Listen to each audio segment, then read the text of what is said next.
Entre 1970 y mediados de la década de los 80, decenas de aviones turbohélice cruzaban el estado de Illinois, ofreciendo servicio diario entre ciudades como Jacksonville, Springfield o Mount Vernon. Ningún viaje era demasiado corto. Los usuarios preferían hacer 200 kilómetros en aviones pequeños como Beechcraft, con espacio para tan solo 5 pasajeros, que viajar en coche. Un billete de este tipo podría rondar los $5, que al cambio hoy en día serían cerca de 20. Algunos expertos auguraban para estas compañías y aeropuertos regionales un boom enorme de usuarios venideros en las siguientes décadas. Se equivocaron por completo, y una de las grandes razones fue la escasa seguridad que ofrecían estas aerolíneas.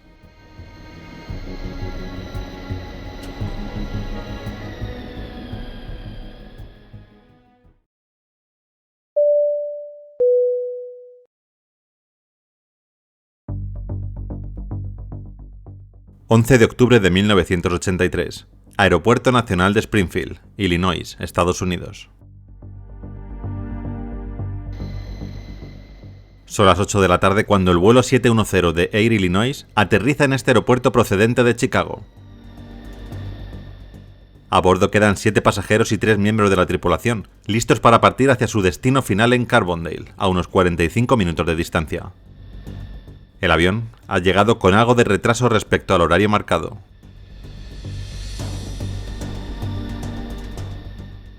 Air Illinois comenzó a operar en 1970 con unos pocos aviones y una sola regla. Las auxiliares de vuelo no podían medir más de 1,57. De lo contrario, no podrían mantenerse de pie en las estrechas cabinas de pasajeros. Air Illinois operaba principalmente pequeños aviones biturbohélice como el Havilland Canada DHC-6 Twin Otter. En 1978, la compañía adquirió 2 turbohélices Hawker Siddeley HS-748. Uno de ellos es el que hoy nos ocupa en este corto vuelo regional.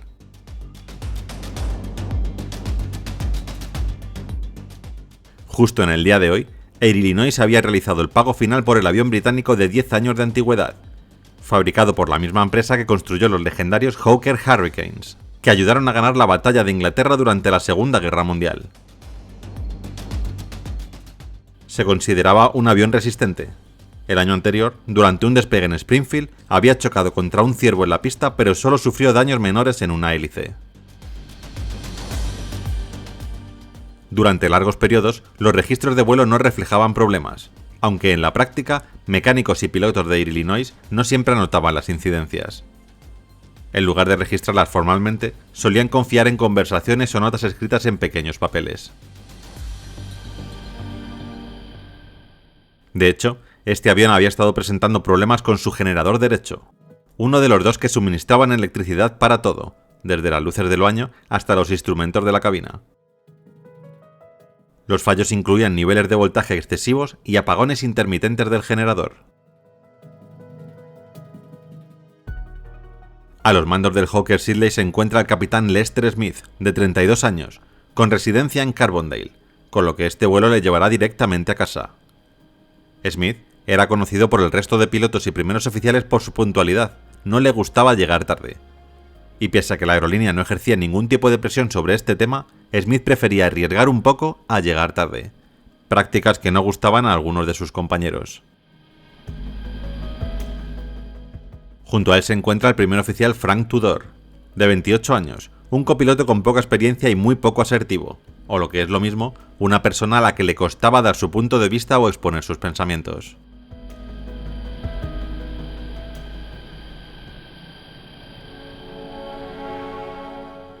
A las 20:10, aún con retraso acumulado de 45 minutos, el avión comenzó a moverse hacia su pista asignada para el despegue. El clima en Springfield era bueno, pero al sur de la capital estaba empeorando, con lluvia, niebla y una visibilidad de apenas 2 millas en Carbondale.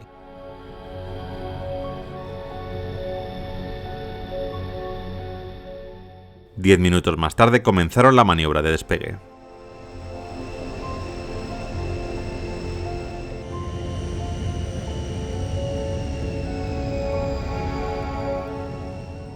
Se elevaron sin problemas y pusieron rumbo a Carbondale.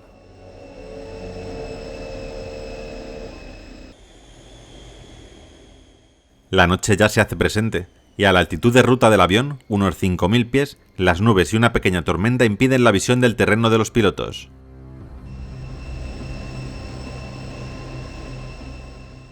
Cuando tan solo habían pasado unos minutos desde el despegue, una pequeña luz roja se encendió en la zona del copiloto. Indicaba un fallo en uno de los generadores eléctricos. Vaya, parece que el generador vuelve a fallar. ¿Cuánto tendremos que esperar para que lo arreglen? Vale, de acuerdo, encárgate tú. Sí, lo aíslo para evitar problemas.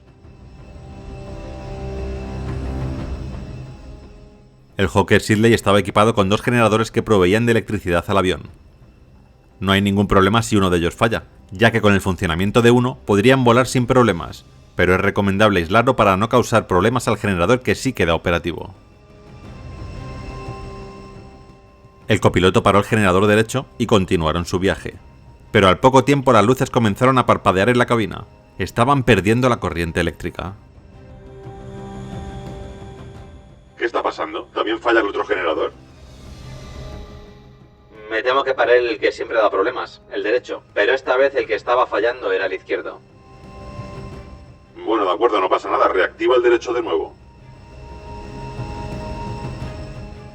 El primer oficial, intuitivamente y tras haber sufrido este fallo varias veces en los últimos días, paró el generador equivocado, dejando en funcionamiento el que estaba dando problemas.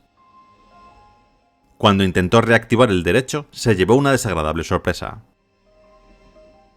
No se enciende, parece que algo está fallando. El capitán lanzó un aviso por radio para informar que estaban teniendo algunos problemas eléctricos.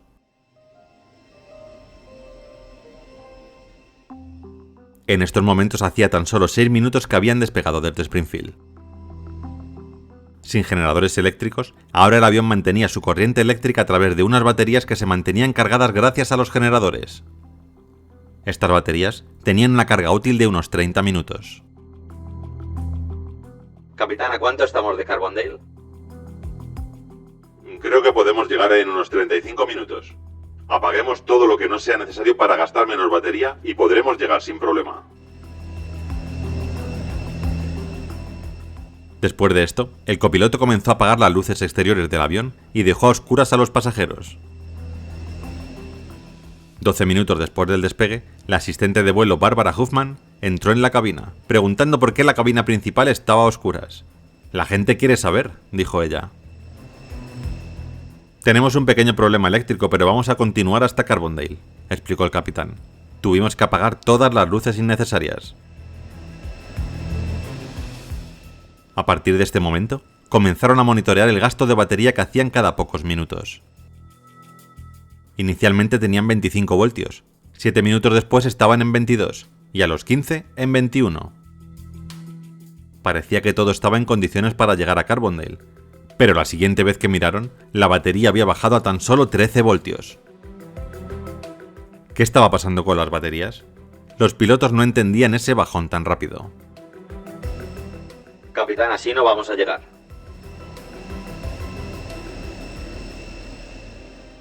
El capitán, entonces, hizo una última llamada antes de apagar la radio pidiendo descender a 2000 pies, por debajo de las nubes, para poder volar en condiciones visuales y así apagar los instrumentos del avión. El controlador no admitió que volaran tan bajo, ya que desaparecerían del radar, pero sí los autorizó a descender a 3000 pies. Segundos después comenzaron el descenso y apagaron la totalidad de sus instrumentos y la radio, intentando de esta manera poder llegar hasta Carbondale con la batería restante. Pese a apagar los instrumentos, algunos tan importantes como el indicador de actitud seguirían funcionando autónomamente durante unos minutos. Eso sí, sin luz alguna que les permitiera ver, así que el copiloto, utilizando una linterna, iba revisando de vez en cuando que el avión estuviera nivelado.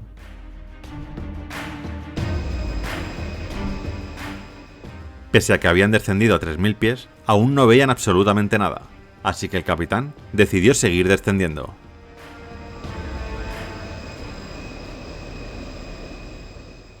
El vuelo continuó a oscurar durante unos instantes más, hasta que el copiloto vio en el indicador de actitud que estaban volando inclinados 6 grados a la izquierda. Capitán, corrija, vamos inclinados unos 6 grados a la izquierda. ¿de acuerdo? Corrigiendo. El capitán giró sus mandos con suavidad unos pocos grados y continuaron volando durante 1 minuto más. Hasta que, sin verlo venir, chocaron contra el suelo inclinados 40 grados a la derecha. El impacto fue brutal. Se arrastraron durante cientos de metros y aunque no hubo explosión de combustible, nadie pudo sobrevivir al impacto.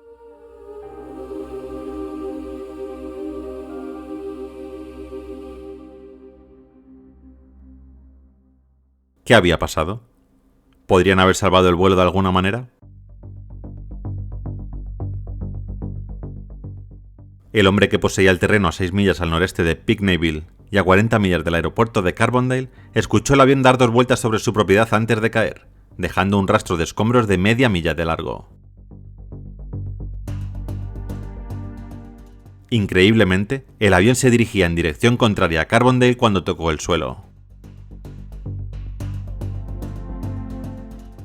Los muertos incluían una madre de Springfield y su hijo de 2 años, que se dirigían a visitar a sus padres mientras su esposo, un chef, se quedaba en casa. También murieron un consultor de computadoras de Chicago, el director del Instituto de Rehabilitación de la Universidad del Sur de Illinois, un profesor del instituto, un supervisor del Departamento de Trabajo del Estado y un oficial del sindicato Teamsters. El presidente de Estados Unidos en ese momento, Ronald Reagan, estaba recibiendo elogios por su enfoque firme contra el sindicato de controladores aéreos, que se disolvió después de que el presidente contratara reemplazos para los huelguistas que abandonaron sus trabajos en contra de la ley federal. Con menos fanfarria, Reagan también había recortado el número de inspectores de la FAA asignados para mantener la seguridad de las aeronaves, a pesar de que el número de aerolíneas estaba aumentando debido a la desregulación. Los más críticos con el presidente Ronald Reagan atacaron después de que el vuelo 710 se estrellara. Resultó que Air Illinois era una infractora. Las partes eran inspeccionadas por los mecánicos antes de lo requerido para aligerar las cargas de trabajo y garantizar que los aviones no se quedaran fuera de servicio, con la documentación fechada incorrectamente para mostrar que las inspecciones cumplían con las regulaciones de seguridad. Los mecánicos ocultaban los registros de los inspectores de la FAA. Las tripulaciones de vuelo no habían recibido el entrenamiento adecuado sobre cómo manejar fallas en el generador. Cuando se les preguntó cuánto durarían las baterías en caso de una falla total del generador, los 5 pilotos de Illinois calificados para volar los Sidleys dieron 3 respuestas diferentes. La FAA, por su parte, también había fallado. Después de someterse a una cirugía de rodilla, un inspector asignado para revisar el equipo eléctrico no había visitado la aerolínea en 5 meses. El inspector asignado para reemplazarlo tampoco hizo el trabajo, diciéndole a los investigadores del accidente que no estaba entrenado ni calificado. Los inspectores de la FAA, escasos de personal, no revisaron adecuadamente la documentación. Air Illinois quedó paralizada después de que la FAA asignara 10 inspectores para supervisar a los mecánicos y pilotos. 4 meses después del accidente, el Departamento de Transporte anunció que el programa de inspección de la FAA se restauraría a los niveles de 1981 y 166 inspectores fueron contratados en 6 meses. Mientras señalaba las fallas de la FAA y los procedimientos de mantenimiento de las aerolíneas, la NTSB culpó del accidente al capitán Smith, quien debió haber regresado a Springfield minutos después del despegue, cuando descubrieron que el generador operativo había sido aislado y no se podía volver a conectar. Air Illinois reanudó sus vuelos un par de meses después de entregar su licencia operativa, pero no por mucho tiempo. La aerolínea salió del negocio 6 meses después de la tragedia y terminó en bancarrota.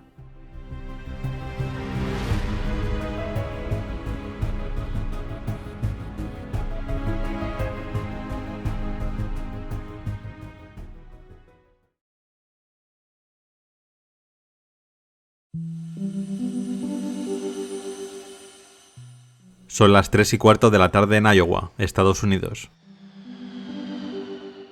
El vuelo 232 de United vuela a 37.000 pies de altura hacia Chicago. En estos momentos, el avión está dando un pequeño giro hacia la derecha para seguir su ruta programada.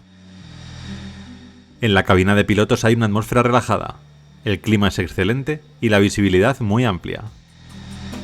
Un día increíble para volar para las 296 personas que van a bordo del DC-10. Excepto por el hecho de que la semilla del desastre lleva 18 años creciendo sin haber sido detectada en todo este tiempo.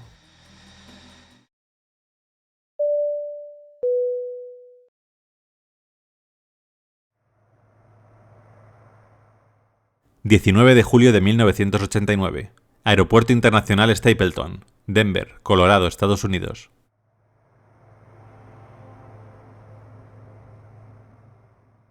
Son las 12:30 del mediodía. 285 pasajeros están embarcando en el vuelo 232 de la aerolínea United Airlines, un vuelo regular que realizará una primera parada en Chicago antes de llegar a su destino final en Filadelfia. El operador del vuelo era un clásico caballo de batalla del fuselaje ancho, el McDonnell Douglas DC-10, propulsado por su distintivo conjunto de 3 motores turborreactores. El avión tenía espacio para más de 300 pasajeros, y este día estaba bastante lleno, gracias en parte a una oferta promocional de United Airlines que permitía a los niños menores de 14 años volar por solo 1 centavo. Nada menos que 52 pasajeros en el día de hoy serán niños. El avión de 18 años de antigüedad se entregó en 1971 y desde entonces es propiedad de United Airlines. Antes del despegue del vuelo, el avión había sido operado un total de 43.401 horas y 16.997 ciclos.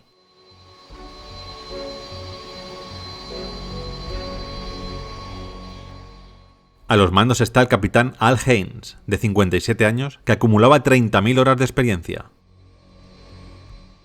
Junto a él, el primer oficial William Records, de 43 y cerca de 20.000 horas acumuladas. Y además, junto a ellos en cabina, el ingeniero de vuelo Dudley Dvorak, de 51, que había ejercido como tal durante al menos 15.000 horas. Juntos sumaban la asombrosa cantidad de 65.000 horas de experiencia. Cualquiera de los 3 hombres tenía más experiencia que algunas tripulaciones enteras. Los pasajeros no podrían haber pedido un mejor equipo para este viaje.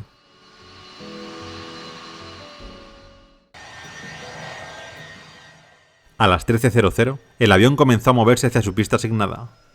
Mientras, los pilotos realizaban los últimos chequeos previos al despegue.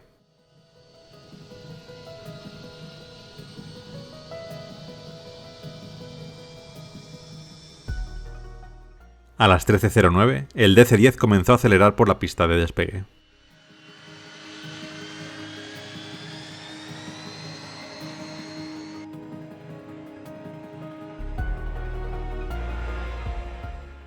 Se elevaron sin problemas y comenzaron a ascender hacia los 37.000 pies que tenían como nivel de vuelo hasta su llegada a Chicago.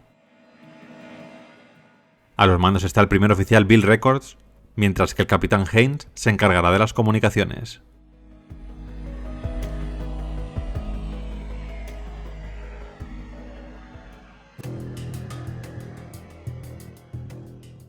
Pasan unos minutos de las 3 de la tarde. El vuelo 232 lleva en el aire cerca de 2 horas y en estos momentos están dando un pequeño giro hacia la derecha, alineándose con la ciudad de Chicago, que está a poco más de 40 minutos de distancia desde donde se encuentran en estos momentos. Y entonces, en ese pequeño giro, exactamente a las 15:16, algo ocurrió en el DC-10. Un tremendo estruendo y una violenta sacudida sobresaltaron a las casi 300 personas que viajaban a bordo. El motor número 2, el central, había explotado. La turbina se había hecho añicos y salió disparada del motor, dañando seriamente el estabilizador de cola, elevadores, fuselaje trasero y cortando las 3 líneas hidráulicas situadas en la zona posterior del avión.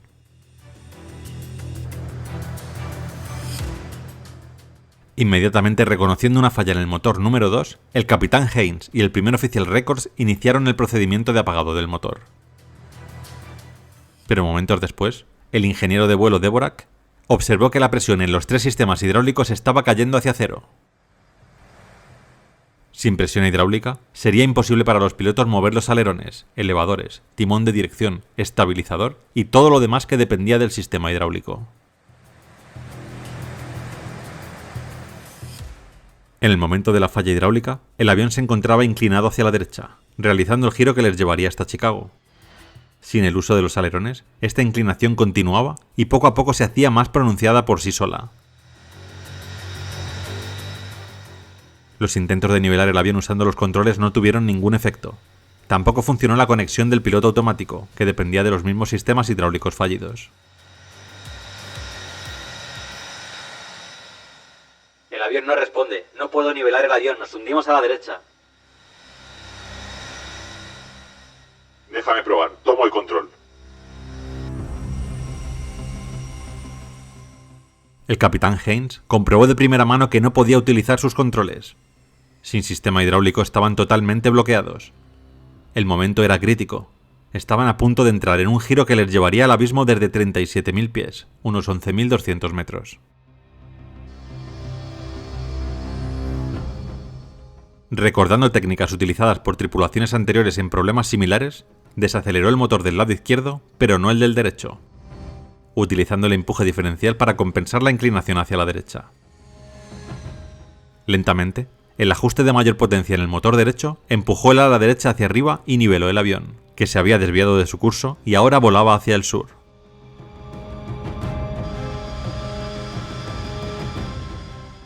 Una vez evitada la espiral de muerte inmediata, la tripulación intentó seguir los procedimientos para recuperar el control. Haynes ordenó al ingeniero de vuelo que activara las bombas hidráulicas auxiliares, pero como ya no quedaba fluido hidráulico para bombear, resultaron inútiles. Pronto se hizo evidente que no era posible mantener un vuelo estable. Sin ningún control de cabeceo, el avión entró en ciclo fugoide. Si la velocidad es demasiado baja, el avión comienza a descender. A medida que desciende, la velocidad aumenta, lo que a su vez aumenta la sustentación. Al aumentar la sustentación, el avión comienza a ascender. Pero de nuevo, al ascender, el impulso disminuye, la velocidad también, y el avión pierde sustentación y comienza a descender nuevamente. Este ciclo se repetía aproximadamente cada 50 segundos.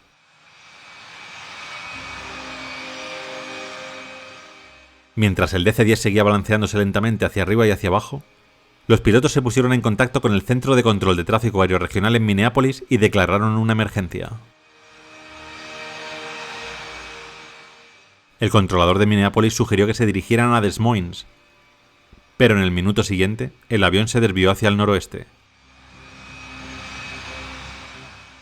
El único aeropuerto importante a lo largo de la nueva ruta del vuelo 232 estaba en Sioux City, una ciudad de tamaño mediano ubicada cerca del punto en el que se encuentran Iowa, Nebraska y Dakota del Sur. Normalmente no daba servicio a aviones de fuselaje ancho, pero esta vez tendría que servir.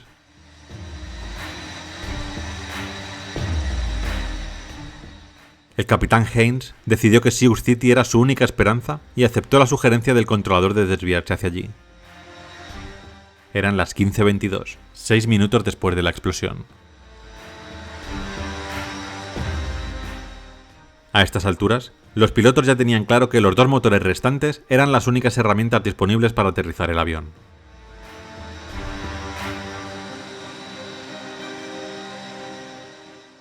En teoría, podían utilizar los aceleradores como una forma rudimentaria de dirección, aprovechando el empuje diferencial. También podían ascender o descender acelerando o desacelerando los motores, pero en un avión que se negaba a mantenerse recto y nivelado, esto era mucho más fácil de decir que de hacer. Además, en comparación con los controles de vuelo, la potencia del motor es imprecisa y lenta en su respuesta. United 232, entiendo por lo que me cuenta que solo pueden realizar giros a la derecha. Bueno, podemos hacer ligeros giros a la izquierda, pero no muy pronunciados. Nos es mucho más fácil girar a la derecha. Entiendo. Su actual ruta les colocaría a unas 8 millas al norte del aeropuerto. Necesitarían un giro a la izquierda, modificando rumbo unos 10 grados. ¿Podrían hacer esto? El avión tiende a irse a la derecha. Es peligroso realizar giros a la izquierda ahora mismo. Vamos a girar a la derecha, aunque sea dando giros de 340 o 350 grados para modificar el rumbo unos grados a la izquierda. La situación era tensa. Controlar el avión y dirigirlo a un aeropuerto parecía imposible en esos momentos. Los pilotos discutían cómo poder ganar estabilidad. El copiloto sugirió probar a bajar los flaps, pero el capitán se negó con un rotundo Creo que ahora mismo cualquier cosa puede hacer que caigamos. No me atrevo a tocar nada de momento. En esos momentos se abrió la puerta de la cabina. Una azafata comentó que uno de los pasajeros era un capitán examinador de DC-10 con 23.000 horas de experiencia y que se había ofrecido a ayudar si era necesario. El capitán ordenó que lo invitara a entrar en la cabina de pilotos. Hemos perdido el motor 2 y tenemos serios daños en el estabilizador.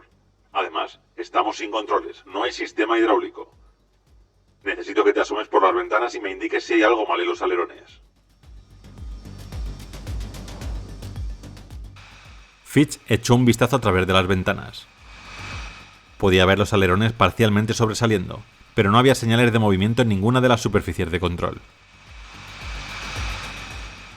Mientras tanto, el capitán mostraba una mezcla de pesimismo mezclado con algunas risas nerviosas en sus palabras. Creo que no vamos a llegar a ningún aeropuerto, amigos, dijo.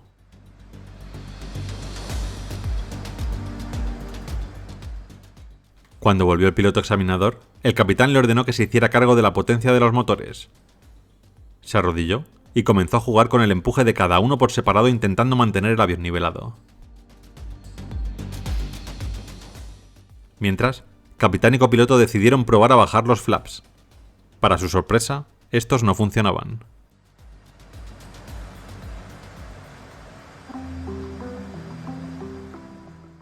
El control de los aceleradores que estaba realizando Denny Fitch estaba resultando de manera positiva. De hecho, consiguió hacer varios giros a la izquierda para encarar el aeropuerto de Sioux sin tener que hacer un giro completo a la derecha.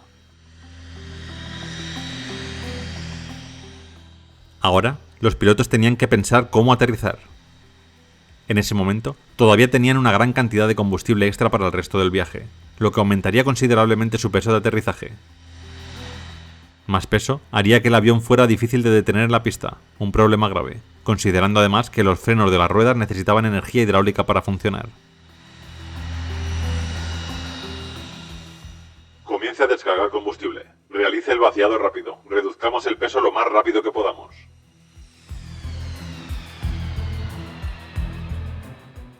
El controlador de Sioux City confirmó que los vehículos de emergencia estaban listos para brindar ayuda. Acto seguido, una azafata entró en la cabina y los pilotos le informaron sobre la situación. Casi no tenemos control del avión. Estén preparados. Va a ser duro, va a ser muy complicado, dijo el capitán. ¿Tendremos que evacuar tras el aterrizaje?, preguntó la azafata. Os daremos la señal por megafonía. Espero que podamos dar esta orden. Gracias.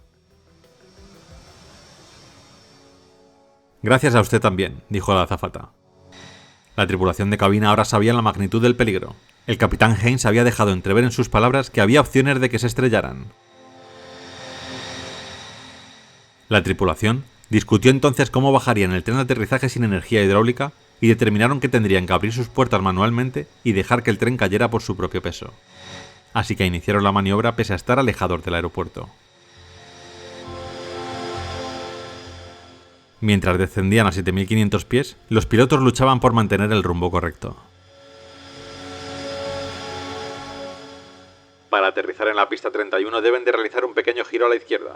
Además, así se alejarán de las zonas más habitadas. Gracias, lo intentaremos. Lo más importante es eso, que nos mantenga alejados de las ciudades. La tripulación comenzó el giro a la izquierda, pero esta vez resultaba imposible. El tren de aterrizaje estaba haciendo mucho más complicado el giro, así que una vez más tuvieron que hacer un largo giro a la derecha para encarar el aeropuerto de Sioux. Haynes le dijo a Records que anunciara que faltaban 4 minutos para el aterrizaje. El copiloto inicialmente transmitió el mensaje al control de tráfico aéreo, a lo que Haynes respondió: sistema de megafonía, avise a los pasajeros. Ahí está el aeropuerto, lo tengo a la vista. United 232, el viento es de 11 nudos dirección 360. En ese momento, el controlador se dio cuenta de que la tripulación se estaba alineando con la pista 22, no con la 31. El único problema era que la pista 22 había estado cerrada durante años. Podía soportar el aterrizaje de un DC-10, Pero como nadie esperaba que el vuelo 232 intentara aterrizar allí, los camiones de bomberos debían de moverse rápidamente hacia esa pista. El DC-10 se encontraba a punto de tocar tierra, reduciendo la velocidad como podían. Nos estamos girando. ¡Cuidado! El ala derecha comenzó a descender hacia el suelo. ¡Acelerador izquierdo! ¡Acelerador izquierdo! ¡Izquierda! ¡Izquierda!, gritó el copiloto. Fitch puso el acelerador izquierdo en ralentí para intentar bajar el ala izquierda, pero era demasiado tarde. El ala derecha tocó la pista de aterrizaje seguido del tren de aterrizaje derecho. El avión se volcó completamente y giró sobre la pista en un halo de fuego. La cabina y la cola se desprendieron cuando el avión, que estaba boca abajo, hizo una pirueta sobre la punta del ala y giró casi 360 grados antes de volver a estrellarse contra el suelo, rompiendo el fuselaje en varios pedazos. Los trozos del avión se deslizaron durante más de 1 kilómetro y se detuvieron sobre una amplia zona que comprendía 2 pistas y un campo de maíz adyacente.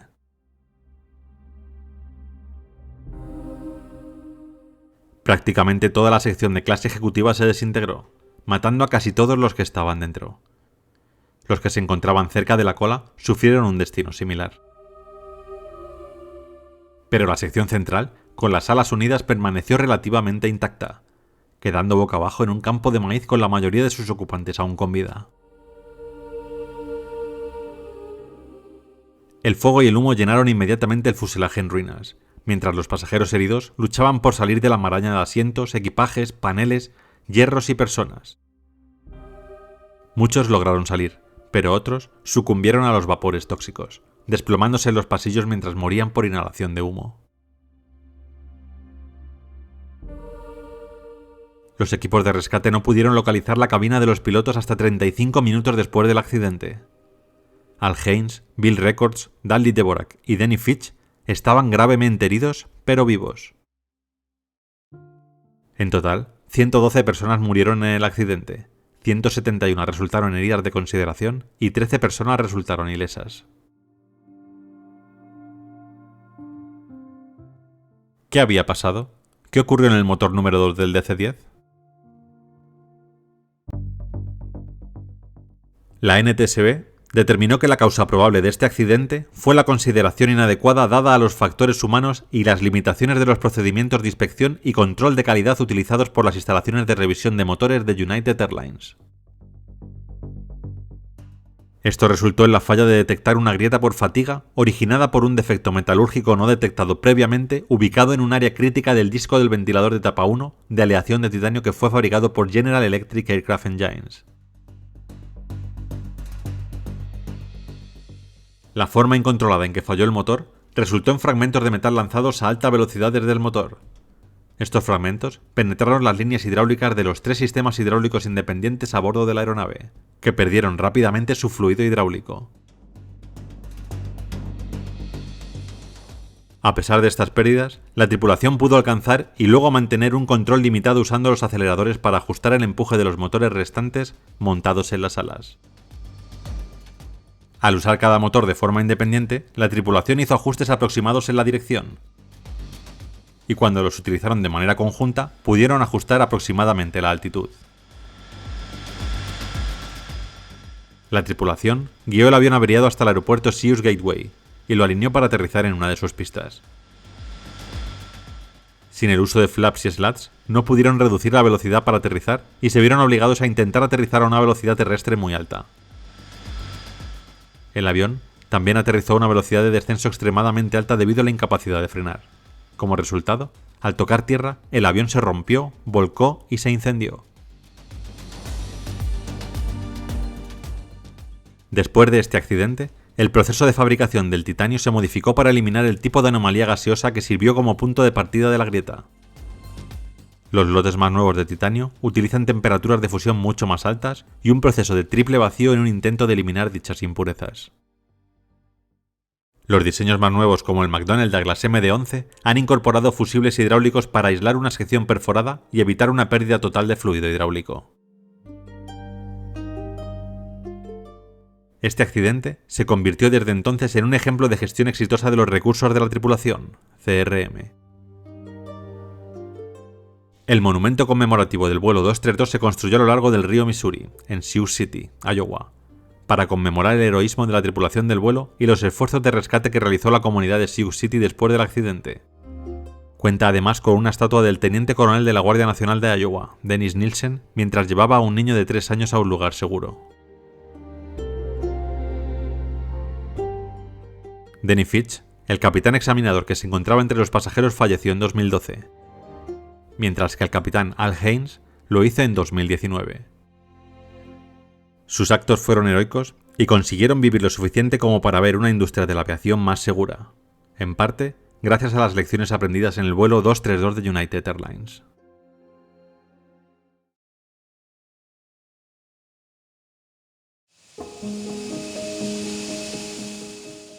No han pasado ni 15 minutos desde el despegue cuando una gran explosión hace que el vuelo 123 se tambalee y los pilotos se sobresalten.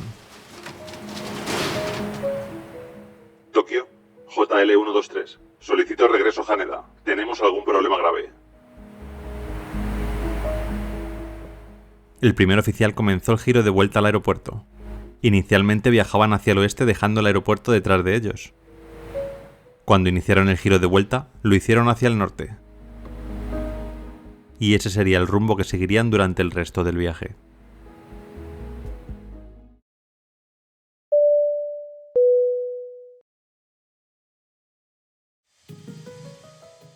...12 de agosto de 1985... Aeropuerto Internacional de Haneda, Tokio, Japón.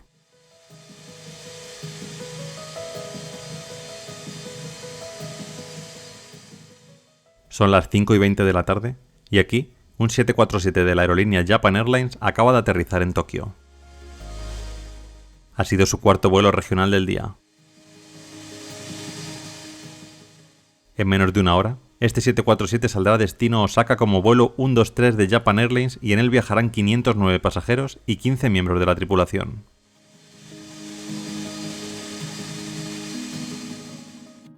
Cada mes de agosto, millones de japoneses celebran la festividad de Obon, una época en la que las familias regresan a sus antiguos hogares para reunirse en honor a sus antepasados.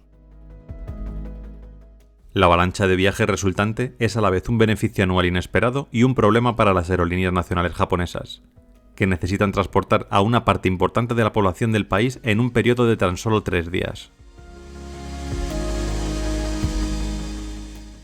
En 1985, el día de Obon cayó alrededor del 15 de agosto en la mayor parte de Japón, y para el día 12, el auge de los viajes cortos ya estaba en marcha. Para dar cabida a la gran cantidad de viajeros, la aerolínea de bandera japonesa Japan Airlines solía utilizar aviones de largo recorrido, incluido el Boeing 747, en vuelos nacionales muy cortos. En concreto, para el vuelo 123 se utilizó un 747 SR, o Short Range, un modelo diseñado por Boeing especialmente para que Japan Airlines lo utilizara en sus rutas nacionales. En comparación con un 747 normal, el SR tenía un fuselaje más fuerte y un tren de aterrizaje más resistente diseñado para soportar un mayor número de despegues, aterrizajes y ciclos de presurización. El avión en particular que iba a operar el vuelo 123 era el JA8119, un Boeing 747R de 11 años de antigüedad fabricado en 1974 y entregado directamente a Japan Airlines. El JA8119 no era ajeno a los problemas. De hecho, ya había estado involucrado en un accidente antes. El 2 de junio de 1978, el avión estaba aterrizando en Osaka como vuelo 115 de Japan Airlines cuando el piloto se inclinó demasiado hacia arriba durante el aterrizaje. La cola golpeó la pista, causando daños importantes en el revestimiento trasero del fuselaje, el mamparo de presión trasero, el sistema de control del estabilizador horizontal, las puertas de la APU y en varios elementos estructurales más. 25 de las 394 personas a bordo resultaron heridas, 2 de ellas de gravedad.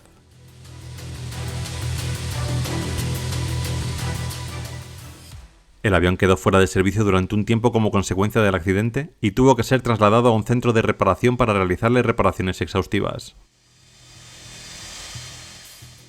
La magnitud de las reparaciones fue tal que Japan Airlines no tenía la experiencia necesaria para arreglarlo todo por sí sola.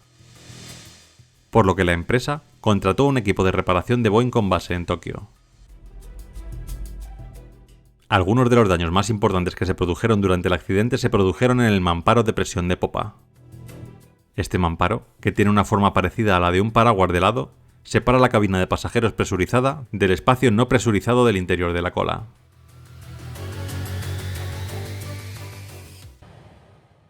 A los mandos del vuelo 123 está el capitán Masami Takahama, de 49 años de edad, experimentado capitán e instructor de vuelo que acumulaba más de 12.400 horas de vuelo. Junto a él está el primer oficial Yutaka Sasaki, de 39 años y que estará a los mandos de la aeronave bajo la supervisión del capitán Takahama. También en cabina estará el ingeniero de vuelo Hiroshi Fukuda, de 46 años. Por fin, a las 18:05 el vuelo 123 comenzó a moverse hacia su pista asignada para el despegue.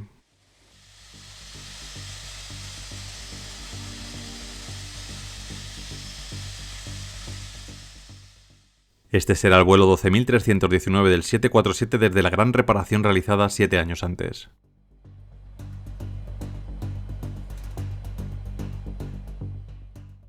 A las 18:12 comenzó a rodar por la pista de despegue.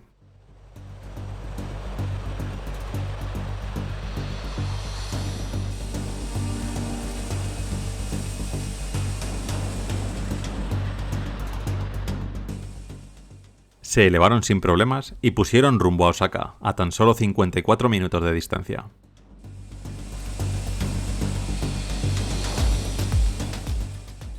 Rápidamente, comenzaron el ascenso hacia los 24.000 pies que tenían como nivel de vuelo asignado.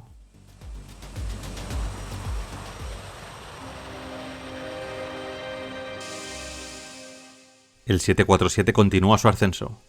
Han pasado 12 minutos desde el despegue, cuando una gran explosión proveniente de la parte trasera del 747 hace que las 524 personas a bordo se sobresalten. El gran ruido va acompañado de una aturdidora descompresión explosiva. Algunos papeles y vasos saltan por los aires. ¿Qué ha sido eso?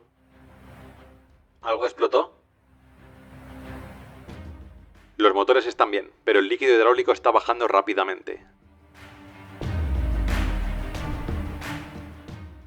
Squawk 77, dijo el capitán Takahama, cambiando el transpondedor al código de transmisión 7700, la señal de emergencia universal.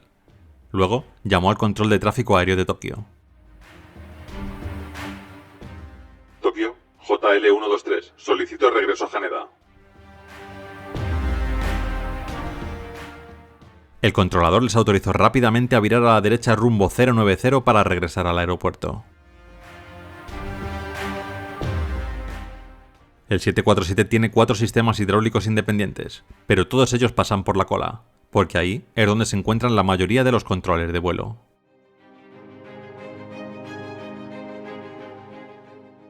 Pronto se darían cuenta de que el problema estaba en esa zona. La explosión había destrozado la cola del avión llevándose consigo parte del timón y cortando los 4 sistemas hidráulicos del 747.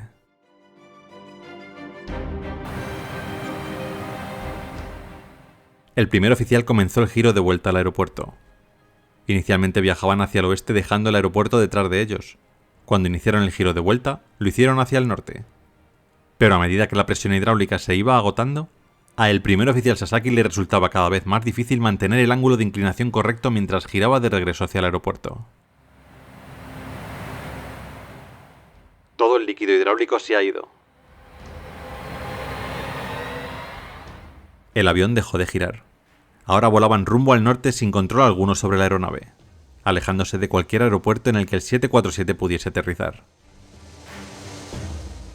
Los controles estaban atascados, no podían moverlos pese a intentarlo con todas sus fuerzas. El pánico se adueñaba de los pilotos y pasajeros mientras volaban a 20.000 pies de altura sin apenas poder controlar la dirección del avión. A esto había que añadir un grave problema. La tensión del momento les ha hecho no darse cuenta, pero la explosión en la parte trasera del avión ha generado una descompresión en el interior del avión y el oxígeno comienza a escasear.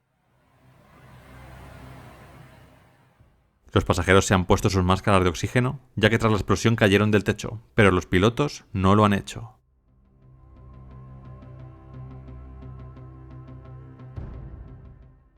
El controlador de vuelo se ha dado cuenta de que el giro tan solo se ha hecho hasta la mitad, y ahora el vuelo 123 vuela hacia el norte. Está intentando contactar con el 747, pero no recibe respuesta. Los pilotos están centrados en intentar solventar la situación, pero la hipoxia que empiezan a experimentar no les deja pensar con claridad.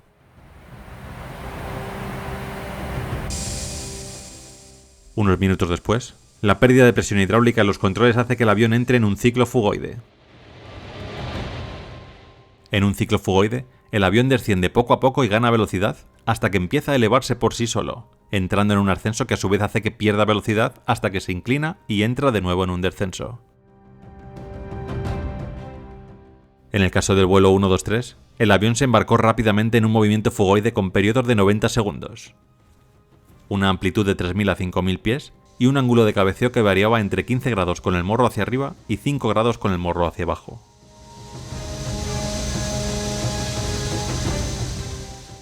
Simultáneamente, la pérdida de al menos el 55% del estabilizador vertical tras la explosión, incluido el timón, introdujo un componente de balanceo holandés en la parte superior del ciclo fugoide.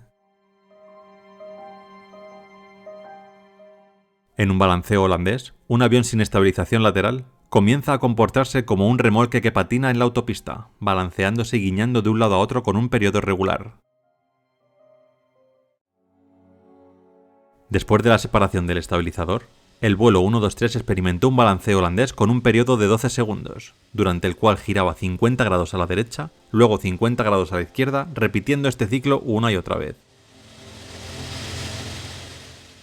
El 747 parecía un barco en un mar agitado en vez de un avión.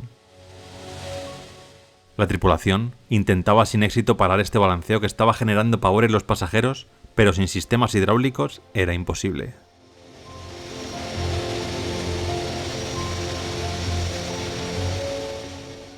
Mientras el avión seguía cabeceando y balanceándose sin control, la tripulación recurrió a lo único que aún podían controlar: los motores. Pero tratar de estabilizar el avión usando solo los motores sería una tarea abrumadora. En teoría, era posible hacer girar el avión usando empuje asimétrico. También era teóricamente posible moderar el ciclo fugoide acelerando cuando el avión comenzaba a descender y desacelerando cuando comenzaba a ascender. Pero hacer ambas cosas al mismo tiempo era imposible, porque los cambios en la potencia del motor, especialmente de manera asimétrica, tendían a exacerbar el balanceo holandés. Y si la potencia del motor se mantenía constante para amortiguar el balanceo holandés, eso aumentaría el movimiento fugoide. El caos, el miedo y la hipoxia estaban llevando al límite a los pilotos.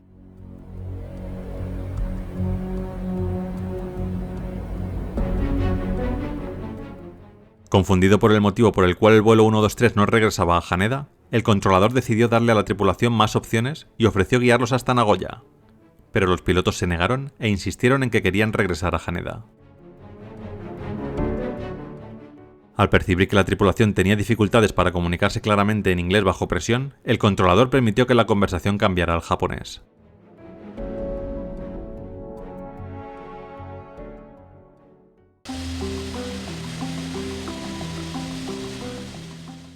El tiempo pasaba y los nervios iban en aumento. En la cabina solo se escuchaban gritos de los dos pilotos. ¡Baja el morro! ¡Morro arriba! ¡Potencia!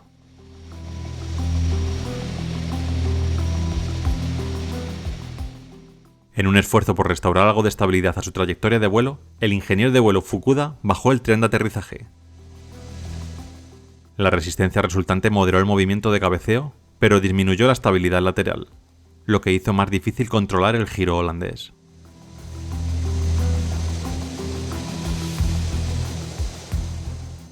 Por fin, usando empuje diferencial en los motores, los pilotos lograron iniciar un viraje a la derecha hacia Haneda, pero no pudieron detener el giro una vez lo iniciaron.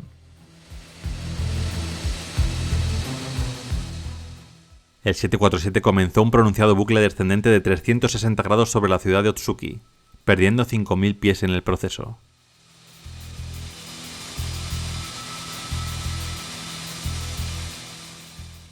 Sin previo aviso, el avión entró en otro terrible descenso, perdiendo miles de pies en menos de un minuto.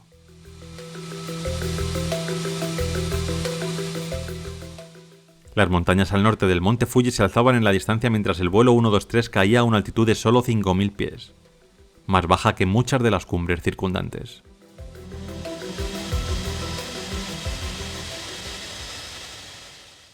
Cuidado ahí, una montaña. Máxima potencia. Cuando parecía que el final era inminente, el avión comenzó un rápido ascenso con el que evitó las cumbres más cercanas. El 747 volvió a los 8.000 pies, aunque durante este ascenso perdió tanta velocidad que los controles de los pilotos comenzaron a vibrar avisando de una inminente entrada en pérdida.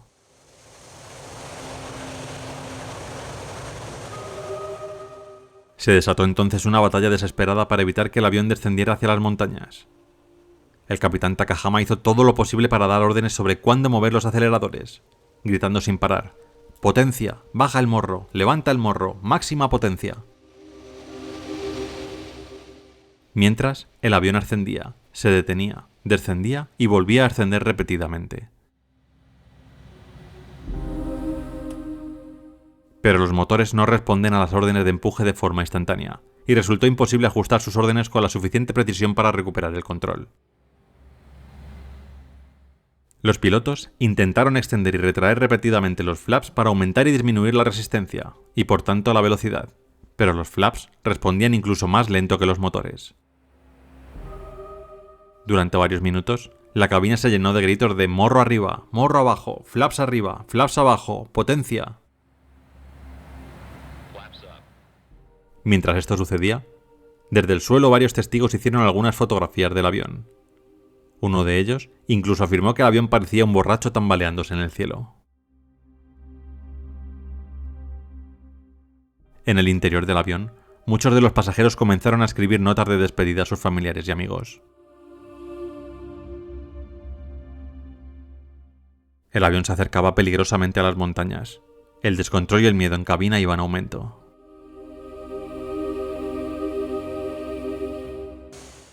Estos fueron los últimos segundos grabados por la grabadora de voz de cabina, quizá una de las grabaciones más terribles en la historia de la aviación.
El vuelo 123 de Japan Airlines acabó estrellándose contra la cumbre del monte Takagamahara. Los pilotos no se rindieron en ningún momento y lucharon hasta el último segundo. 520 personas perdieron la vida en este terrible accidente. 4 personas sobrevivieron de manera milagrosa, todas ellas sentadas en la parte trasera del avión.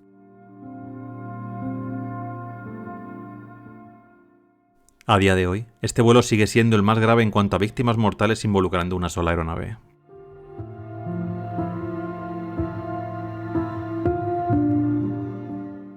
¿Qué había pasado? ¿Cómo fue el rescate de los sobrevivientes del vuelo 123?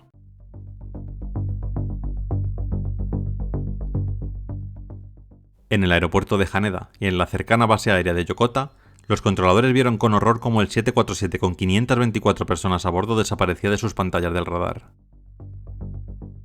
Se hicieron varios intentos más de contactar con el vuelo, todos ellos en vano. Apenas un minuto después del accidente, los peores temores de todos se confirmaron cuando un avión militar japonés informó de una enorme explosión en las montañas de Nagano. En cuestión de minutos se puso en marcha un esfuerzo masivo para encontrar el lugar del accidente. El avión se había estrellado en una zona remota y montañosa, inaccesible por carretera y fuera de la línea de visión directa de posibles testigos en los pueblos cercanos. Nadie sabía exactamente dónde encontrar los restos del avión siniestrado.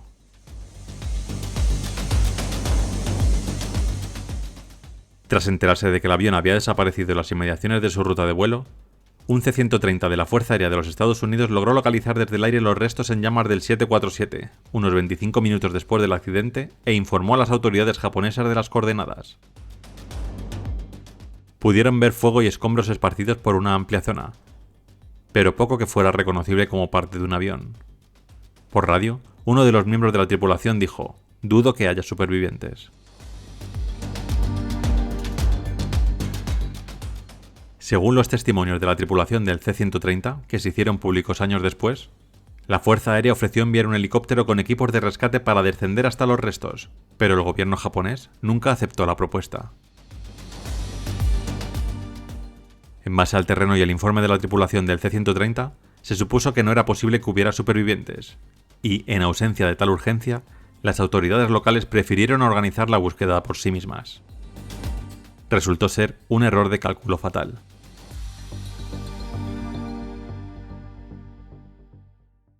Durante las horas posteriores al accidente, las autoridades japonesas habían movilizado a al menos 8.000 personas, 880 vehículos y 37 aviones para responder al desastre. Pero hasta el momento, ninguno había llegado a los restos. Esa tarea recaería en un grupo de aproximadamente 160 rescatistas que se reunieron en la escuela secundaria de Ueno durante la noche para preparar una expedición al lugar del accidente con las primeras luces del alba. El equipo partió a las 6:30 de la mañana, llegando al borde del vasto campo de escombros en algún momento después de las 10. Cuando llegaron, los rescatistas se acercaron a los restos de la sección de cola. En ese momento, alguien vio una imagen increíble. Una mano, levantada débilmente entre los escombros y pidiendo ayuda. Era la azafata de vuelo fuera de servicio Yumi Ochiai, que todavía se aferraba a la vida entre los restos de lo que una vez fue la fila 56. De alguna manera, no solo había sobrevivido del choque, sino que también había sobrevivido 16 horas durante la noche en la montaña esperando a ser rescatada. Unos momentos después se produjo un segundo milagro. Colgando de las ramas de un árbol, los rescatistas encontraron a Keiko Kawakami, de 12 años, la única sobreviviente de su familia de 4, herida pero viva. Poco después, en lo que quedaba de la fila 54, encontraron a 2 supervivientes más, Hiroko Yoshizaki, de 34 años, y su hija Mikiko, de 8, también gravemente herida pero con vida. Yumi Ochiai, la azafata fuera de servicio, dio el testimonio más escalofriante de todos. Después del accidente oí jadeos y jadeos de mucha gente. Los oía venir de todas partes a mi alrededor. Había un niño que gritaba «mamá». Poco después, escuché un helicóptero, pero su sonido se fue alejando sin que nadie nos ayudara. Unas horas después, dejé de escuchar quejidos. Todo era silencio.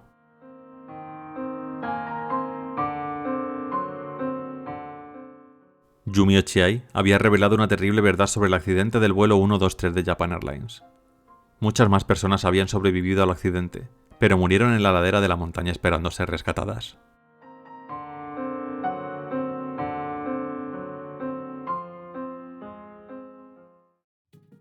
Los investigadores revelaron que el motivo de la explosión en la cola del avión fue una reparación mal hecha 7 años atrás. El mamparo de la zona trasera quedó tan maltrecho en el incidente de 1978 que gran parte de esta vital pieza tuvo que ser cambiada por otra. La manera de unir el trozo que quedó bien con el nuevo fue con remaches. Se necesitaban 2 filas de remaches para una unión resistente, pero solo se utilizó una fila de estos. Esto hizo que poco a poco se fueran generando grietas. En cada despegue, en cada aterrizaje, las grietas se iban haciendo más y más grandes, hasta que en el vuelo 12.319 después de la reparación, 2 de estas grietas se unieron e hicieron que el mamparo saltara por los aires, destrozando los 4 sistemas hidráulicos del 747 y arrancando gran parte del estabilizador vertical.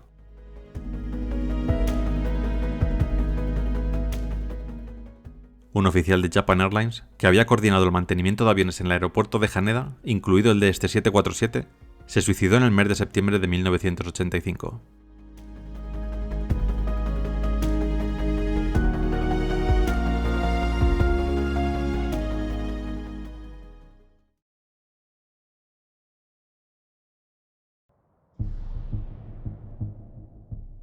...2 de septiembre de 1998. Aeropuerto Internacional John Fitzgerald Kennedy, Nueva York, Estados Unidos. Son las 7:30 de la tarde, y aquí, un MD-11 de la aerolínea Swissair está dando la bienvenida a 215 pasajeros de una gran variedad de nacionalidades. Se preparan para salir hacia Ginebra, en Suiza.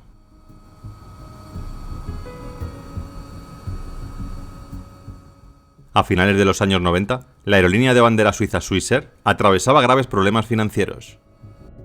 La aerolínea perdía dinero a un ritmo acelerado y una amplia gama de estrategias destinadas a frenar las pérdidas habían fracasado estrepitosamente.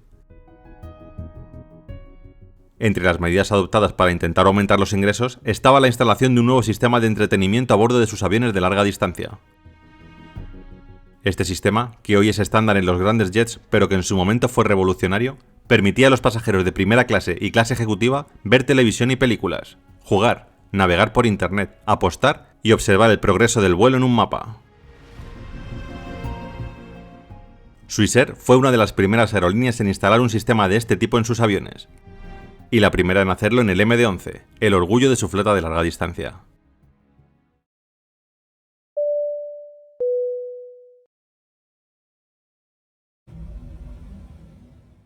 Al mando del vuelo 111 de Swissair está el capitán Urs Zimmermann, de 49 años, que contaba con 10.800 horas de vuelo, 900 de las cuales fueron en aviones MD-11. Antes de su carrera en Swissair, fue piloto de combate en la Fuerza Aérea Suiza de 1966 a 1970. Zimmermann fue descrito como una persona amigable con habilidades profesionales, que siempre trabajó con exactitud y precisión. Junto a él se encuentra el primer oficial Stefan Low, de 36 años y 4.800 horas de experiencia, incluidas 230 en este tipo de avión. Fue instructor en el MD-80 y el A320. Además, de 1982 a 1990, fue piloto de la Fuerza Aérea Suiza. También en el avión viajan 215 pasajeros y 12 auxiliares de vuelo. En total, 229 personas a bordo del MD-11 de Swissair. Este avión también lleva consigo varios objetos de gran valor, entre ellos un cuadro de Pablo Picasso, 2 kilos de diamantes y 50 kilos de dinero en efectivo con destino a un banco suizo.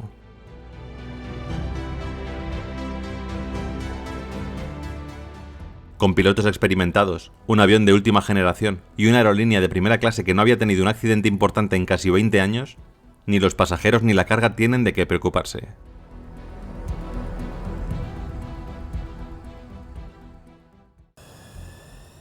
A las 20:18, el vuelo 111 comenzó a rodar por la pista de despegue.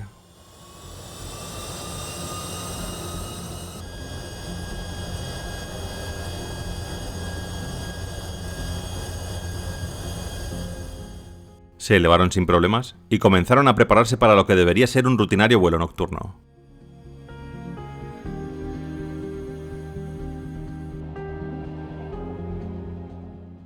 Acabamos de sobrepasar los 6.000 pies. Continuamos ascenso a FL330. Hola. Control aéreo de Nueva York. ¿Me recibe? Durante los siguientes 15 minutos, los pilotos no pudieron contactar con el controlador de la zona. Igualmente, el controlador lo intentó varias veces y tampoco pudo. Pasado este tiempo, las comunicaciones se restablecieron y el vuelo continuó normalmente. Durante los siguientes 30 minutos, el vuelo 111 continuó rumbo al este, ascendiendo hasta alcanzar su altitud de crucero de 33.000 pies. La tripulación se despidió de Boston y realizó un traspaso de rutina a un centro de control de área en Moncton, New Brunswick. A las 21:10, casi una hora después de su despegue, mientras volaban sobre la costa de Nueva Escocia, en Canadá, el primer oficial notó un olor raro en cabina.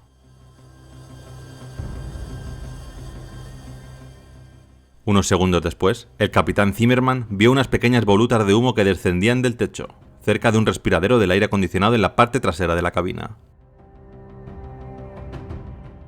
El primer oficial Lowe, que estaba a los mandos del avión, le entregó temporalmente el control a Zimmerman mientras se levantaba de su asiento para echar un vistazo más de cerca. Pero cuando llegó allí, el humo había desaparecido. Sin estar seguro de si realmente había un problema, Zimmerman decidió llamar a la azafata de primera clase para que le diera una segunda opinión. El capitán le preguntó si había olido algo raro en primera clase y ella contestó que no, pero que efectivamente en la cabina sí que había un olor extraño. Juraría que era humo lo que hemos visto, pero perfectamente podría ser algún tipo de contaminación momentánea del aire acondicionado.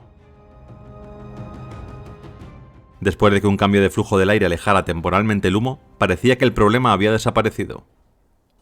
Por unos momentos, el vuelo continuó con normalidad. Pero esto resultó ser un respiro fugaz. Al poco tiempo, el humo regresó, ahora más denso, y se negó a disiparse. Por primera vez, los pilotos consideraron la posibilidad de que algo estuviera muy mal.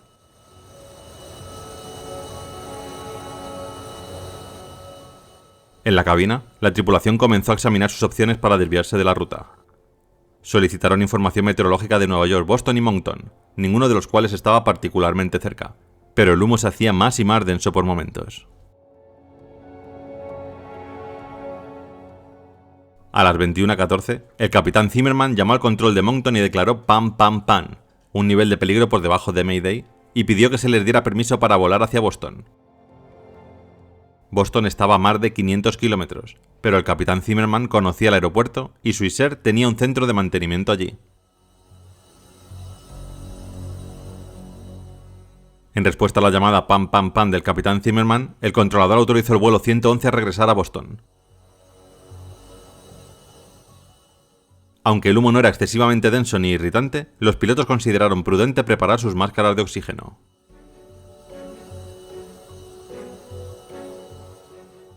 El controlador de Moncton les preguntó si preferirían desviarse a Halifax, Nueva Escocia, que estaba a solo 103 kilómetros de distancia, mucho más cerca que Boston. Los pilotos accedieron rápidamente y a las 21:15 el primer oficial Lowe inició el descenso a 2000 pies por minuto. Los pilotos, que ya llevaban puestas las máscaras de oxígeno, condujeron el avión sin problemas hacia Halifax. A pesar del humo, todos los sistemas funcionaban con normalidad y no se había activado ninguna alarma de incendio. Sin mostrar todavía mucha urgencia, el capitán Zimmerman informó a los auxiliares de vuelo que aterrizarían en Halifax en 20 o 30 minutos.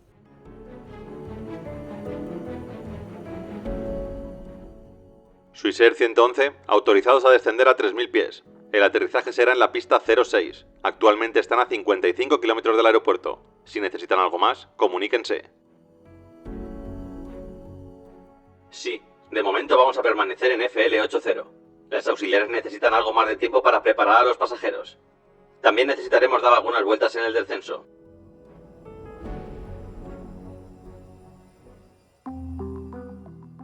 Parte del problema era que el avión estaba tan cargado de combustible que superaba su peso máximo de aterrizaje.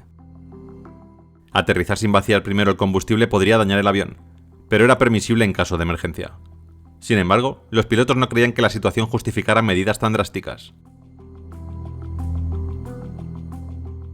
A las 9:21, Lowe informó al controlador que les gustaría vaciar el combustible y preguntó cuál sería un lugar seguro para hacerlo.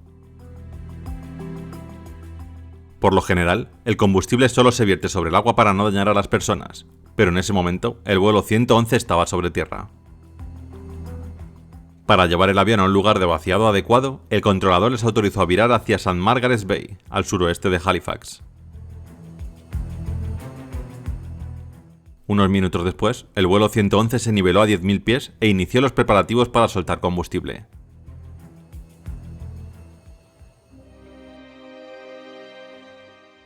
Poco después, el capitán Zimmerman comenzó a trabajar con la lista de verificación denominada humo de origen desconocido, que instruía a los pilotos a cortar la electricidad en la cabina de pasajeros. Al instante, las luces se apagaron de repente, la primera indicación para los pasajeros de que algo no iba bien. Pero esta acción también tuvo consecuencias imprevistas. Apagar el bus eléctrico desactivó los ventiladores de recirculación. Estos habían estado moviendo el humo por encima de las cabinas, haciendo que éste se distribuyese por toda la zona superior del avión. Ahora, la zona en la que estuviese el origen del fuego comenzaría a acumular humo a gran velocidad.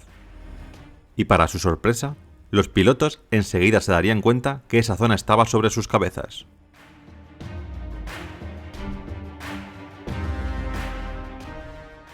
A los 24 segundos de que el capitán Zimmerman apagara el bus eléctrico de la cabina, el fuego empezó a destruir un sistema tras otro. Primero falló el piloto automático. Mientras la tripulación se apresuraba a tomar el control manual del avión, ambos pilotos activaron sus micrófonos y transmitieron simultáneamente llamadas de socorro por separado al control de tráfico aéreo. Mientras el Swissair 111 se preparaba para un frenético descenso en busca del aeropuerto, empezaron a sonar más alarmas. Uno de los amortiguadores de guiñada falló. También uno de los dos ordenadores de vuelo se quedó sin energía. La altitud y la información de identidad del vuelo 111 desaparecieron de las pantallas de radar del controlador. Segundos después, la radio también falló, cortando la transmisión del avión a mitad de frase. De alguna manera, mientras los sistemas fallaban a su alrededor, el primer oficial Lowe conseguía mantener el avión estable, todavía rumbo al sur sobre la bahía de St. Margaret. Pero el vuelo 111 de Swissair se quedaba sin tiempo a pasos agigantados. En 2 minutos habían pasado de una situación controlada, en la que la alerta que enviaron era un pan, a estar a punto de perder el control del avión.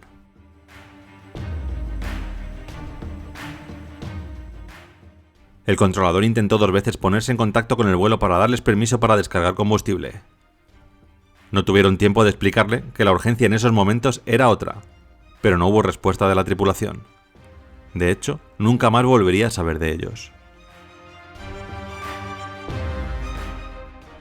En medio de la creciente cascada de fallos, el fuego comenzó a dejarse ver, atravesando el techo de la cabina de los pilotos. El capitán Zimmerman se levantó de su asiento e intentó combatir las llamas con todo lo que encontraba, pero éstas crecían y avanzaban rápidamente. Las cajas negras dejaron de grabar. En el último minuto del vuelo, las condiciones se volvieron aún más extremas, ya que el infierno literalmente derritió todo el techo de la cabina y comenzó a salpicar aluminio líquido sobre los pilotos. Aunque para entonces, probablemente ya estarían muertos o gravemente heridos por el intenso calor, el humo y las llamas.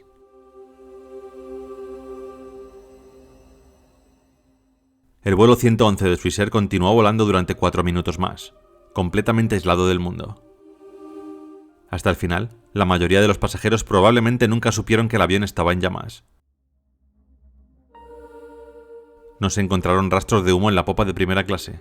El avión no parecía estar fuera de control y probablemente no hubo ningún anuncio de un aterrizaje forzoso o de un amerizaje inminente. En cualquier caso, toda esperanza para los pasajeros y la tripulación se había desvanecido hacía varios minutos.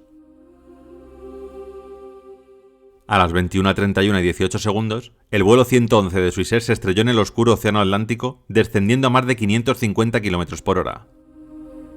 En un instante, el avión se desintegró, apagando el fuego de la cabina y 229 vidas.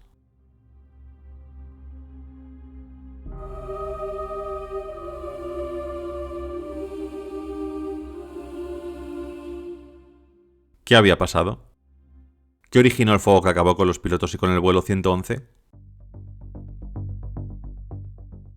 Nadie vio al MD-11 estrellarse contra el agua, pero en el pueblo cercano de Peggy's Cove, mucha gente sí que lo escuchó.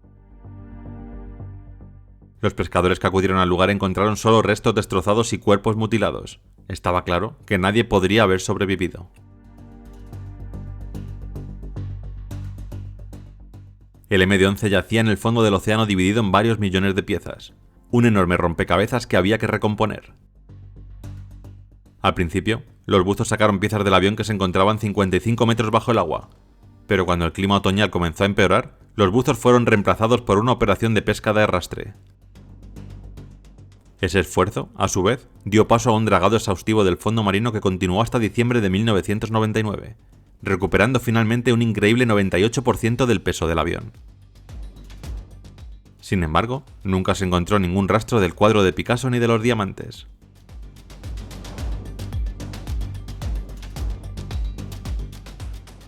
Los escombros fueron llevados a un hangar donde la TSB identificó y clasificó minuciosamente más de 3 millones de piezas. Los restos identificados como procedentes de la zona de la cabina de mando se colocaron cuidadosamente, reconstruyendo la zona donde se inició el incendio. Al mismo tiempo, los expertos clasificaron miles de metros de cable, examinando cuidadosamente hasta el último trozo en busca de evidencias de arcos eléctricos. Se encontraron varios cables con daños, pero mediante un proceso de selección se determinó que todos menos uno habían formado arcos eléctricos como resultado del posterior incendio. El último cable restante suministraba energía al sistema de entretenimiento de a bordo, y estaba ubicado en la esquina trasera derecha del techo de la cabina de mando. Las pruebas mostraron que un incendio que se inició aquí se ajustaba a todas las condiciones conocidas a bordo del Swissair 111. Aunque fue imposible probarlo de manera concluyente, los investigadores consideraron que era muy probable que este fuera el cable en particular que inició el incendio.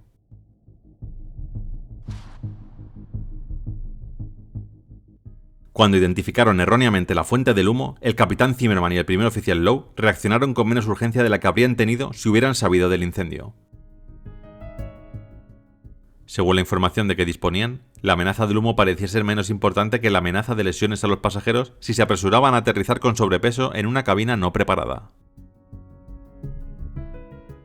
El informe oficial sobre el accidente señalaba que cuando el capitán Zimmerman apagó el interruptor del bus de cabina, cortando la energía de la cabina de pasajeros como se prescribe la lista de verificación de humo de origen desconocido, los ventiladores de recirculación se detuvieron, lo que permitió que el fuego se propagara rápidamente en la cabina de los pilotos.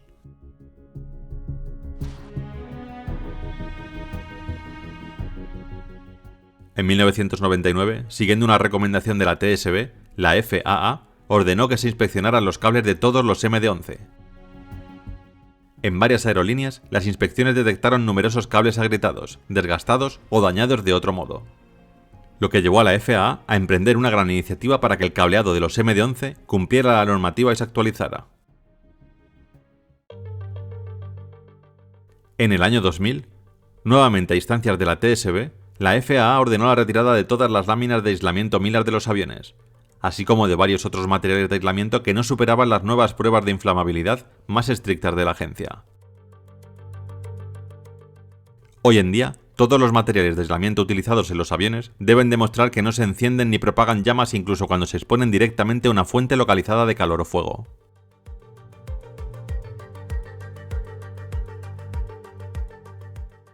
Sin embargo, Swissair no duró lo suficiente como para ver cómo se concretaban la mayoría de estos cambios.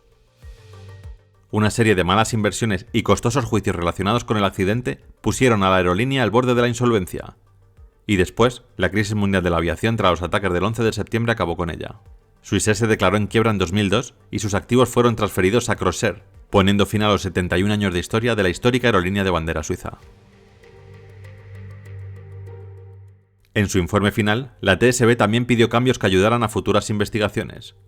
Los investigadores recomendaron que las grabadoras de voz de cabina produzcan grabaciones de mejor calidad y conserven al menos 2 horas de conversación en lugar de 30 minutos, una mejora que es estándar en la actualidad. Aunque en su momento la TSB consideró que aún quedaba mucho por hacer para garantizar la seguridad de los aviones de pasajeros frente a los incendios en pleno vuelo, 26 años después, al mirar atrás, está claro que el Swissair 111 supuso un cambio radical en la forma en la que todos, desde los pilotos hasta los reguladores, abordan la amenaza. Hoy en día, es difícil imaginar que un piloto reaccione al humo visible con algo que no sea un desvío inmediato al aeropuerto disponible más cercano.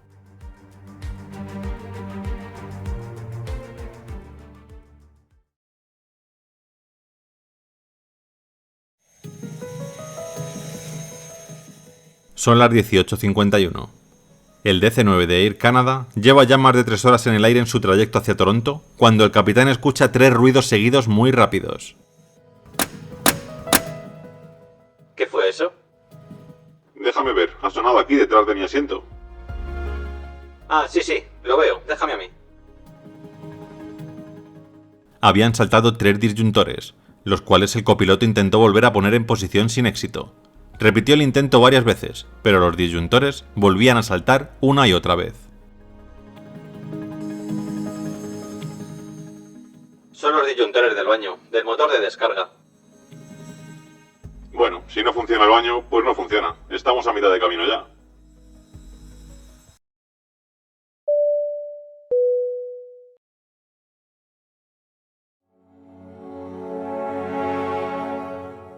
...2 de junio de 1983... Aeropuerto Internacional de Dallas-Fort Worth, Texas, Estados Unidos. Pasan unos minutos de las 4 de la tarde en Dallas, y aquí, el vuelo 797 de Air Canada está acomodando a los últimos pasajeros que saldrán con destino Montreal. Aunque antes de llegar al destino final, este vuelo hará una escala en Toronto. Parece que en esta ocasión el avión irá tan solo con 41 pasajeros, apenas la mitad de asientos de los que dispone este DC-9.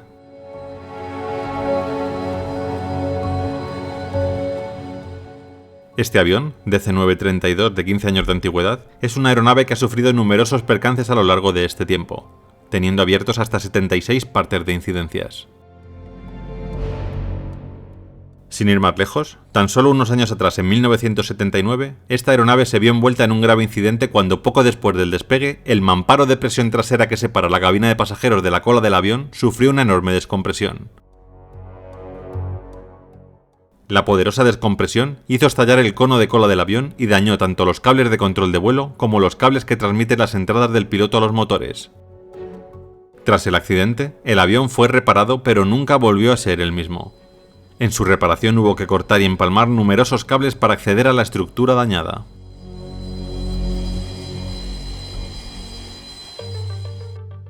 A los mandos del vuelo 797 se encuentra el capitán Donald Cameron, de 51 años, un piloto veterano con más de 13.000 horas de vuelo. Junto a él, el primer oficial Claude Ouimet, de 34 años y 5.600 horas de experiencia, la mitad de ellas en aviones DC-9.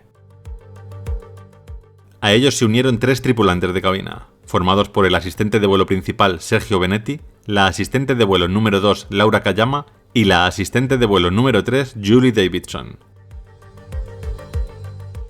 En total, 46 personas a bordo del DC-9 de Air Canada. No ha pasado desapercibido para la tripulación que uno de los pasajeros es el famoso cantante canadiense de folk Stan Rogers. A la edad de 33 años, Rogers ya era posiblemente el cantante folk más conocido de Canadá, pero según todos los indicios, su carrera aún estaba comenzando y su audiencia estaba creciendo rápidamente, especialmente en el extranjero. Aunque se decía que odiaba volar, la demanda de sus actuaciones en toda Norteamérica era tan grande que difícilmente podía evitar viajar en avión.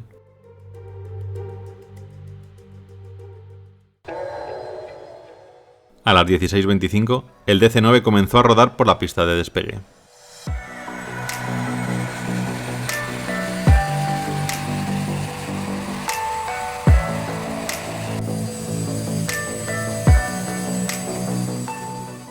Se elevaron sin problemas, ascendieron sin incidentes hasta los 33.000 pies y pusieron rumbo a Toronto.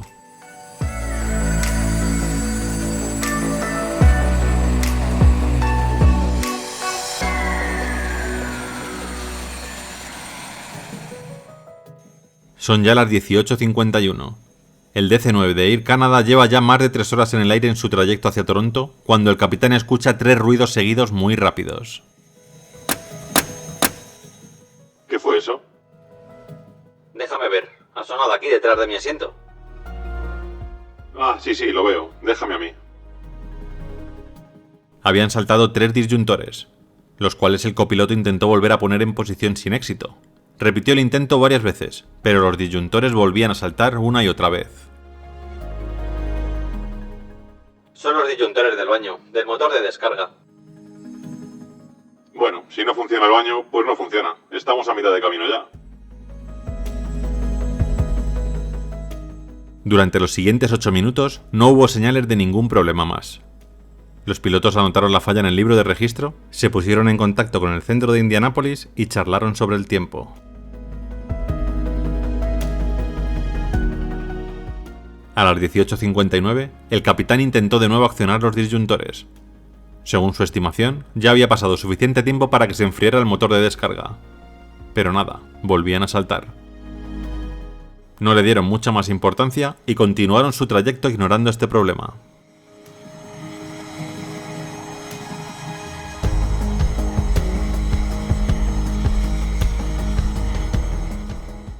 Mientras tanto, en la parte trasera, un pasajero sentado en la última fila llamó a un lado a la azafata número 3, Judy Davidson. Cuando se acercó, le preguntó sobre un olor extraño que había comenzado a filtrarse en la parte trasera de la cabina. Davidson estuvo de acuerdo en que había un extraño olor a humo o a cable quemado en el aire. Sacó un extintor de incendios y abrió la puerta del baño. Para su sorpresa, el humo le echó hacia atrás inmediatamente. Flotaba densamente en el aire y salía rápidamente de las uniones entre los paneles de la pared. A pesar de la cantidad de humo, no pudo ver ningún fuego que pudiera atacar con el extintor.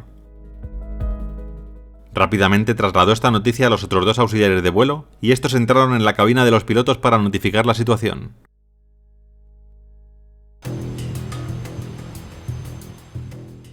El capitán ordenó a su copiloto que fuera al baño a ver qué sucedía. Mientras tanto, uno de los pasajeros sentado en las primeras filas escuchó la conversación y pidió unos tragos de cualquier bebida con alcohol para él y su acompañante.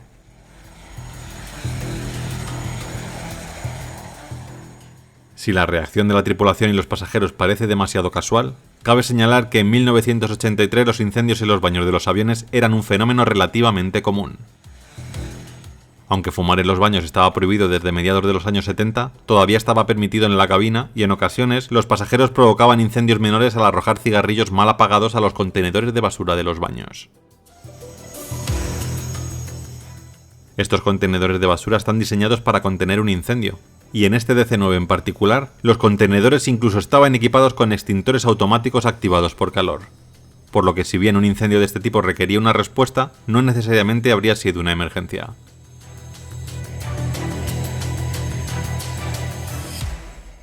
Ya en la parte trasera del avión, el asistente principal Benetti tomó el extintor y abrió la puerta del baño. No había señales de llamas, pero salía humo por todos los orificios imaginables. Aunque no estaba seguro de si haría algún efecto, vació el contenido del extintor en el lavabo, cubriendo cada centímetro de la pequeña habitación y después cerró la puerta. Las azafatas decidieron mover a los pasajeros a las primeras filas del avión. Teniendo tantos asientos vacíos, era mejor alejar a la gente de la zona del baño. El asistente Benetti dio parte a los pilotos de su actuación. Además, reportó que parecía que todo iba a mejor ya que el humo estaba comenzando a disiparse. Aún así, el capitán volvió a enviar al copiloto Ouimet a revisar el estado del avión.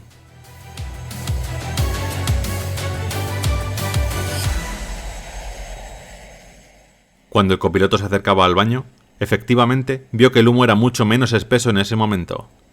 Pero cuando fue a abrirlo, tuvo que apartar su mano de la manija de la puerta inmediatamente. Estaba muy caliente. Rápidamente, volvió a la cabina de mando. Capitán, hay mucho menos humo, pero no me gusta nada la situación. Debemos de tener fuego en algún lado. La manija del baño está ardiendo. Es imposible abrir la puerta sin quemarse. De acuerdo. Tome asiento y declare emergencia. Vamos a comenzar a descender antes de que esto vaya a más. Momentos después de esta conversación, a las 19:06 y sin que el copiloto hubiese dado parte aún, la luz de advertencia principal se encendió advirtiendo de una falla de los generadores eléctricos de la zona izquierda del avión. Torre de control. Tenemos un problema eléctrico en el avión y un posible fuego en el baño. En cualquier momento podemos perder las comunicaciones. Necesitamos descender rápidamente.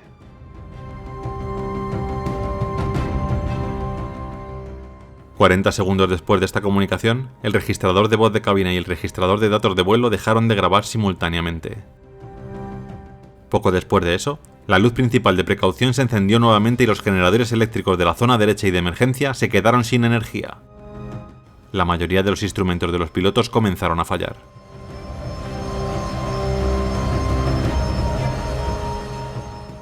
Pensando rápidamente, el primer oficial Ouimet extendió la mano y activó el interruptor de energía de emergencia, transfiriendo así la energía de emergencia a la batería principal. Esto volvió a poner los instrumentos en línea de nuevo. Al darse cuenta que de repente se encontraban en una situación desesperada, el capitán Cameron inició un pronunciado descenso de emergencia.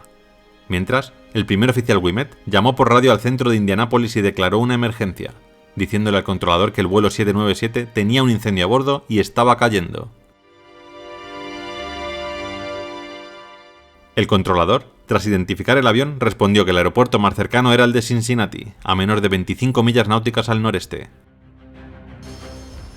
Demasiado cerca para los 33.000 pies a los que volaban, así que tendrían que descender muy rápido para no perder tiempo. El capitán Cameron logró alcanzar una velocidad de descenso de unos 5.000 pies por minuto, pero debido a la escalada de fallas, había perdido el control sobre el estabilizador horizontal, lo que normalmente le habría permitido compensar el avión para mantener una posición con el morro hacia abajo. Con el estabilizador todavía configurado para vuelo de crucero e incapaz de moverse, la única manera que tenía el capitán de continuar el descenso era manteniendo su columna de control hacia adelante con una fuerza considerable. Pero a los pocos minutos se unió un problema más. El sistema hidráulico comenzó a fallar, haciendo que el esfuerzo del capitán fuera todavía más grande.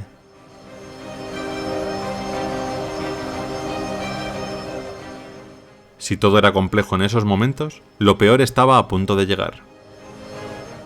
De nuevo, y esta vez mucho más intensamente, el humo hizo presencia en el avión, de tal manera que se empezó a colar en la cabina de los pilotos. Rápidamente, se pusieron sus máscaras de oxígeno mientras escuchaban toser y quejarse al resto de personas a bordo. Los auxiliares de vuelo utilizaban una bombona de oxígeno portátil para ir asistiendo a los pasajeros que peor lo pasaban.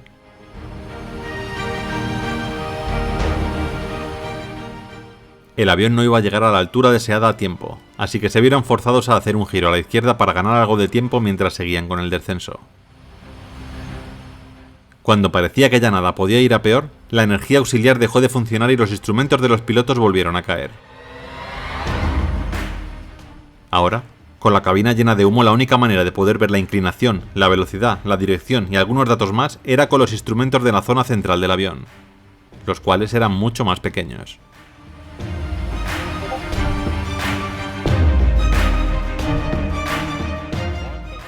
Poco después, el capitán luchaba por alinearse con la pista. Los camiones de bomberos estaban colocados en posición y por fin, a las 19:22, el DC-9 aterrizó en Cincinnati. El capitán aplicó el frenado máximo, lo que provocó que las ruedas del tren de aterrizaje estallaran. Aún así, el avión se detuvo de manera segura en medio de la pista. En la cabina llena de humo, el alivio era palpable. Seguramente lo peor ya había pasado, pensaban. No sabían que el horror apenas había comenzado.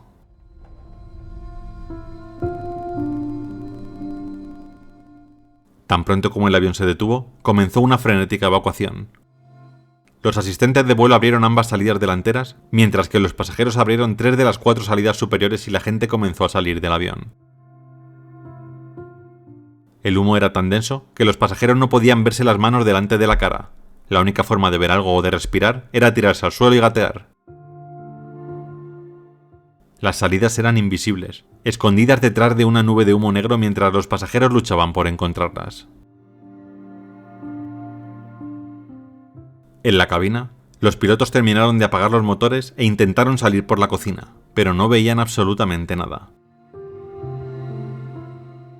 El primer oficial Wimet saltó por la ventana abierta de la cabina y cayó al suelo usando la cuerda de escape incorporada. Sin embargo, el capitán Cameron se desmayó en ese instante y no pudo salir tras él. El copiloto advirtió a los bomberos y estos rociaron al capitán con sus mangueras a través de la ventana para despertarle. Gracias a esto, pudo escapar por la ventanilla también. Fue entonces, apenas 90 segundos después de que el avión se detuviera, cuando toda la cabina de pasajeros estalló en llamas. Un imparable muro de fuego avanzó desde la parte trasera del avión, consumiendo todo a su paso. Los bomberos intentaron combatirlo, pero no pudieron hacer nada. El capitán Cameron, que saltó por la ventana segundos antes de la explosión, sería el último en salir con vida del avión.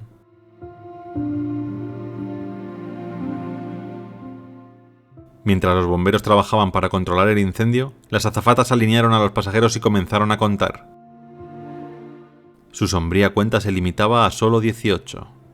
Aunque los 5 miembros de la tripulación habían sobrevivido, 23 de los 41 pasajeros no escaparon del avión, sucumbiendo al humo, los gases tóxicos y el intenso calor.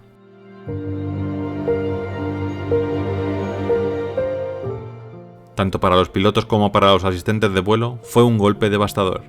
A pesar de su exitoso esfuerzo por lograr que el avión aterrizara, la mitad de las personas a bordo habían fallecido en la evacuación.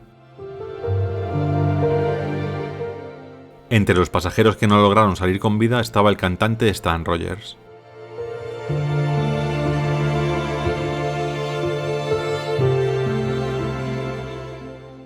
¿Qué había pasado?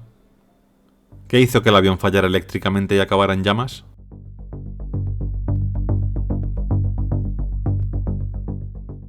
Debido a que el accidente ocurrió en Estados Unidos, fue investigado por la Junta Nacional de Seguridad en el Transporte, NTSB. En el CVR, los investigadores escucharon 8 sonidos de arcos eléctricos a partir de las 18:48. Los sonidos de arco se repitieron cada vez que la tripulación intentó restablecer los disyuntores de los baños. Ambos pilotos testificaron que no escucharon ningún arco y la NTSB concluyó que estos sonidos podrían ser inaudibles para la tripulación de vuelo.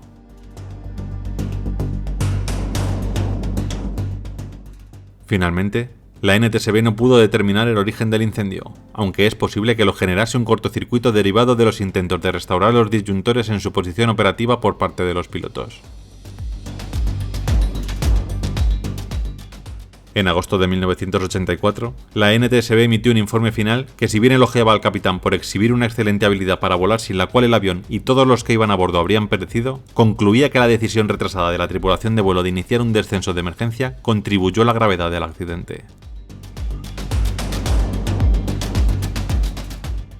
Como resultado de este accidente y otros incidentes de incendios en vuelo en aviones de pasajeros, la NTSB emitió varias recomendaciones a la Administración Federal de Aviación, FAA, entre las que destacan: implementación de detectores de humo en los baños, instalación de extintores automáticos junto a y en los recipientes de residuos de los baños, iluminación de emergencia en el riel del suelo o cerca de él, lo suficientemente potente como para atravesar el humo denso en caso de incendio. Marcas elevadas en los compartimentos superiores que indiquen la ubicación de las filas de salida para ayudar a los pasajeros a ubicar estas filas en caso de discapacidad visual.